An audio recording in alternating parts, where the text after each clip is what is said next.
Hello, everyone, and welcome back. I'm Gayatri, your host, and today we move into episode 7 of season 3 of Catalyze Your Self, when choice disconnects from intention. One of the quieter shifts that can happen within us, especially when we have been under pressure for a period of time, is not simply that our choices become harder to make. It is that our choices can start becoming less connected to what we value based on our integrity. Our yeses, our nos, our availability and engagement with life may keep moving forward. And yet, beneath all of that, the reason for our choices may have shifted. And that is where I want us to place our focus today, because this is one of those shifts that can remain hidden for longer than we realize. Because when pressure exists, the potential for misalignment within our minds goes so much higher, and our awareness of this misalignment can become so much smaller. And as we've been moving through this season together, we've been tracing what pressure does inside of us before the outside world can necessarily even see it. We began by understanding how pressure changes our internal orientation. Then we moved into what happens when our inner world becomes less accessible. We looked at how pace can begin to outrun our direction, how presence of mind can start to slip, how urgency can begin replacing our discernment, and most recently, this past week, we walked through how our obligations can override our alignment. And when that happens long enough, this next shift becomes so easy to miss. Choice is still happening, we're deciding, but intention is no longer holding the same place within that process. So today is not simply a conversation about decision making, and it is not simply a conversation about making better choices. It is a conversation about what is leading our choices and whether what is leading them still reflects our values, our truth, our integrity, and our self. And before we go any further, though, let's take a moment to look at what exactly do I mean by intention here, because this is one of the words that gets used so often that it can lose precision of meaning, and it becomes another vague descriptor that just gets thrown around. Sometimes we use the word intention to mean a goal. Sometimes we use it to mean desire. Sometimes we use it to mean motivation. Sometimes we use it to mean hope, aspiration, or simply trying to do something positive. In the context of what we are exploring today, intention is not just one of those things by itself. Intention for our conversation today is a deeper inner orientation from which a choice is being made. It is the truth within us that the choice is actually serving. A goal can tell us where we want to go. A choice is the action or response we take to get to where we want to go. An outcome is what we hope will happen. But intention tells us what inside of us is leading that action, shaping that response, and giving that choice its meaning. And that distinction matters more than it may seem at first, because two choices can look almost identical on the outside and still not be the same choice internally at all. A person can say yes to an opportunity because it reflects growth, contribution, and genuine alignment. Another person can say yes to a very similar opportunity because of fear of being overlooked or no longer seen as valuable. A person can remain silent in a difficult conversation because discernment is active and they know the moment is not yet ready. Another person can remain silent because truth feels too costly and silence has become a form of self-protection. A person can continue in a relationship because there is love and honesty and sincere willingness to build. Another person can continue in a relationship because of guilt, fear, or familiarity, makes changing that pattern feel much harder than enduring it. Outwardly, the behavior may look the same. Internally, it's not the same choice at all. And this is exactly why intention matters so deeply for conscious presence of mind. We have spent time throughout the season understanding that conscious presence of mind is not simply being awake, alert, productive, or capable. Conscious presence of mind is that collaborative internal space within our cognition, our emotions, and our layers of consciousness and our nervous system that are able to work together in real time with what is actually present. It is what allows us to remain internally connected to ourselves, even while life is asking a lot of us. It is what allows our response to come from alignment rather than from whatever is the loudest, most familiar, or even most pressurized in the moment. When intention is clear, that collaboration has an internal reference point. Our cognition is not only thinking, it is evaluating in service of something true and of value to us. Our emotions are not just reacting, they're signaling something relevant. Our consciousness is able to deepen and recognize what is aligned and what is not. And our nervous system does not have to rely on learned protective, adaptive responses to determine what comes next. But when intention is replaced by fear, guilt, urgency, image, habit, or expectation, that collaboration inside of us can start to fracture. The choices may still happen, the action may still be taken, the response may still happen, but it is no longer grounded in that same internal unity, coherence. So let us slow this down and look at how this disconnection usually happens.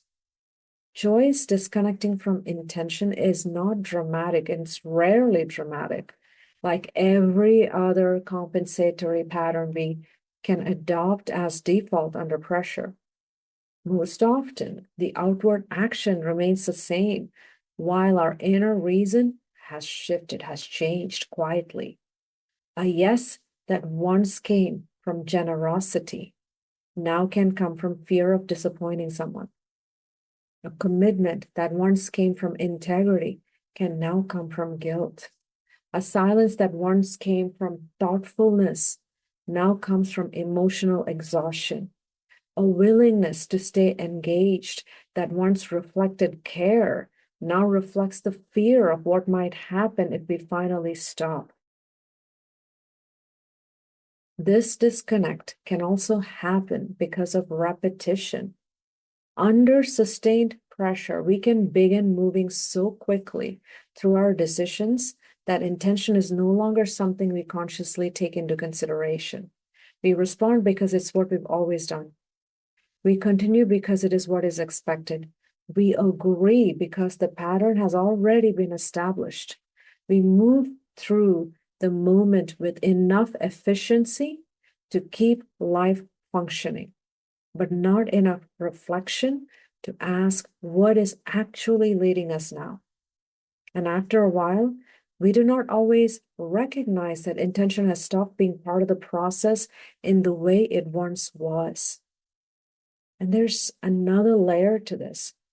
Sometimes choice disconnects from intention because our performance, the optics we want our external world to see of us, our image becomes louder than our integrity. We begin choosing what preserves the appearance.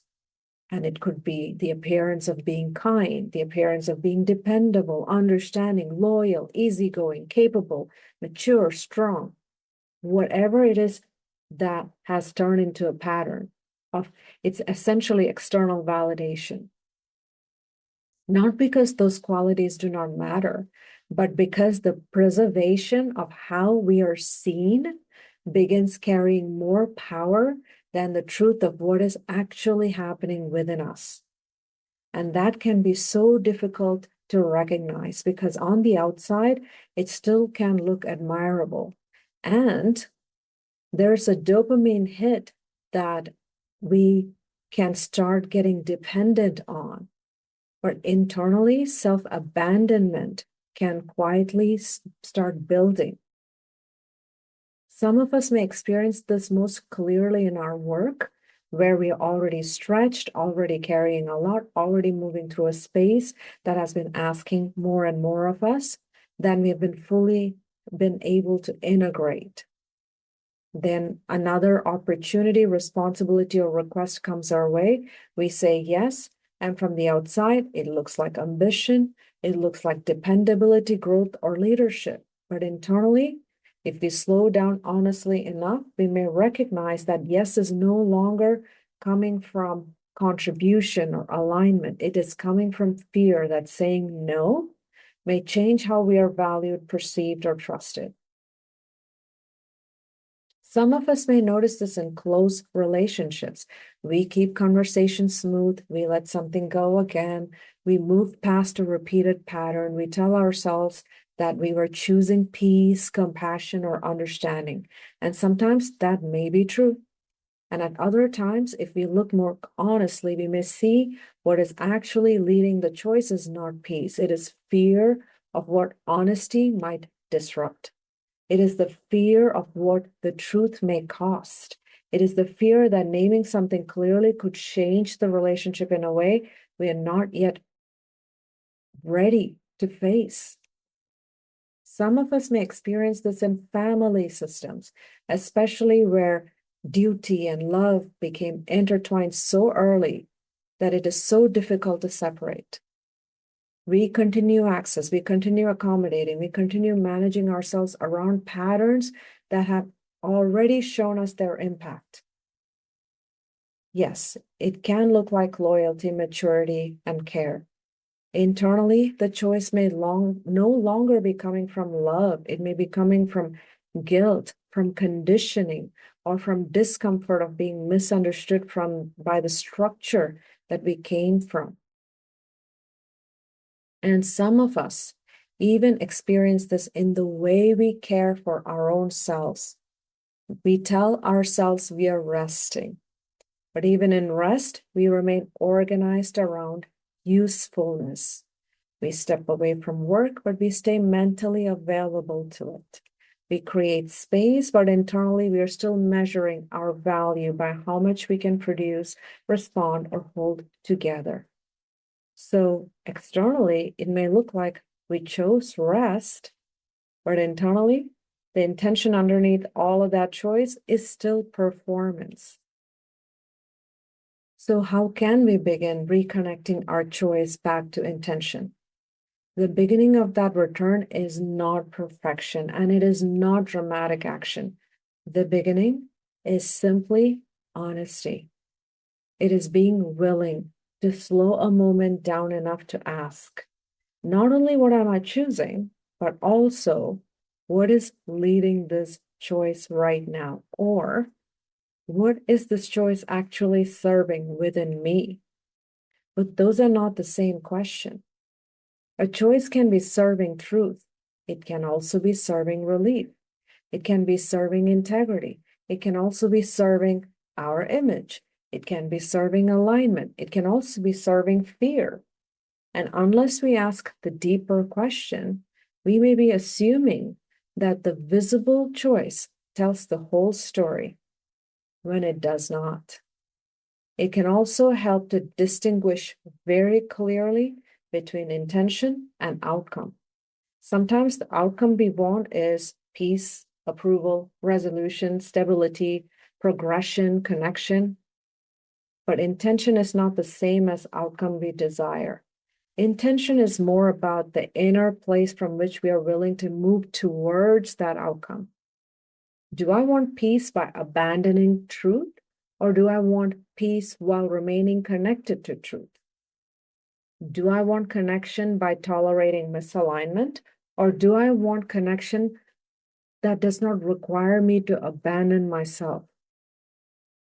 Do I want to progress at any cost, or do I want to progress that still reflects my values? Those distinctions matter. And also, we need to involve our body in this, because clues where our intention is misaligned with our choices comes not only from our mind. Our body often knows before our words fully catch up. What happens in us when we imagine saying that yes? What happens in us when we imagine saying no? What happens in us when we imagine waiting instead of forcing an answer? What happens in our chest, our gut, our breath, our jaw, in general felt sense of our body? Our body carries so many clues that our fractured mind may be overriding. An important question here is, if fear, guilt, urgency, and expectation became quiet for a moment, if they just went away, would this still be my choice? That question can reveal a lot. Sometimes the answer is going to be yes, that this can bring a deep sense of confirmation for you. But sometimes that answer will be a no, and not in this form, or not at this pace, or not in this for this reason. And that kind of honesty is where recognition with our integrity and aligned internal world begins. And one more thing that matters here is that the more honest choice does not always have to be loud or immediate. Sometimes it is simply recognizing that more time is needed for you to start that journey. Sometimes it is saying, I need to sit with this before I respond. Sometimes it is recognizing that the reason you keep continuing something is no longer something that is aligned with what you value, even if you're not yet ready to change it today. Sometimes it is naming it internally. This choice is giving me relief, but it is not giving me peace. Sometimes it is allowing yourself to see the disconnect before demanding that you solve it all at once. That matters, because the moment we can see the disconnect clearly, we have already interrupted it. Because once you can see the disconnect clearly, you have already begun restoring integrity.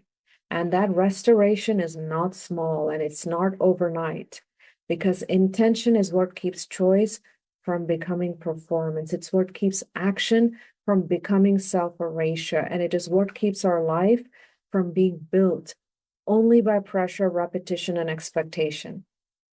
So that's why intention is so important for conscious presence of mind. It keeps our choices tethered to our values while life is still moving regardless of pressure. It allows our thoughts, our feelings, our awareness, and our nervous system to stay in a healthy collaborative relationship with each other. It lets us respond from ourself rather than the loudest signal in our environment. And that is what protects inner unity, inner harmony under pressure. Not perfect decisions, not endless caution, not getting everything right, simply staying honest about what is truly driving us and our choices. And now, as we come to the close of this episode, let us sit with what we have explored today. Choice is visible, intention is invisible, and yet intention is what determines whether a choice deepens our integrity or quietly pulls us away from it. When choice disconnects from intention, life can keep moving smoothly on the outside, while our mind is growing fractured, resentful, numb, and uncertain. And when life has been asking a great deal from us, when pressure has been sustained, when obligation has already been active, when urgency and expectations have already been shaping our internal space, it becomes so easily possible for our choices to continue while the reasons behind them shifts away from our values. So before we move forward, I want to leave all of us with a few reflective considerations to sit with. Where in our lives have our outward choices remained the same, while the intention behind them has quietly changed? Where are we choosing relief more than what we value? Where are we preserving our image, our role, our expectations in ways that may be costing us our integrity? And what could change if our next important choice, we paused long enough to ask what is actually leading us? If this conversation resonated with you, I would love for you to stay connected with me so we can continue strengthening this work together. And as always, please share your reflections, your experiences through the platforms you're listening from, so all of us can continue learning and growing together. And next week, episode 8, we will move into when time feels distorted. Because once choice disconnects from intention, our relationship with time will begin to change as well. What is unresolved can start to feel urgent. What needs reflection can start to feel delayed. And what is actually asking for presence can begin to feel compressed by the pressure. Thank you for joining me today. I'm your host, Gayatri. And until next time, let's intentionally stay with our presence of mind, move through our lives with integrity, and stay connected with steadiness to ourselves.